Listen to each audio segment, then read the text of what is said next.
যুবক যে বন্ধুর প্রেমে পড়ে রাত্র 2টা 3টা পর্যন্ত মোবাইলে সেটিং করো, ওই বন্ধু তোমার পরিচয় দিবে না। যেই প্রেমিকার প্রেমে পড়ে রাত 2টা 3টা পর্যন্ত সেটিং করো রে যুবক, ওই প্রেমিকা হাসরের ময়দানে তোমার পরিচয় দিবে না। এই কথা বলছেন একজন, তিনি কে? আমার আল্লাহ বলছেন, বান্দা শোন, হাসরের ময়দানে কেউ কারো পরিচয় দিবে না। আধা দুপুরে সূর্য চলে আসবে, ইয়া নাফসি ইয়া নাফসি বলে বলে চিৎকার মারবি। ও যুবক, আমি কিভাবে তোমাকে বুঝাবো?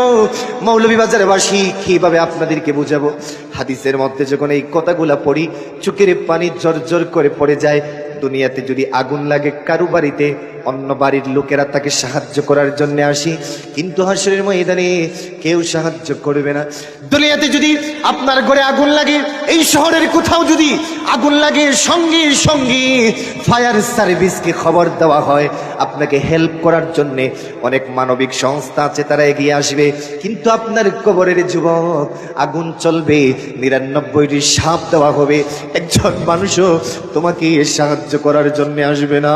আল্লাহু আকবার, আল্লাহু আকবার।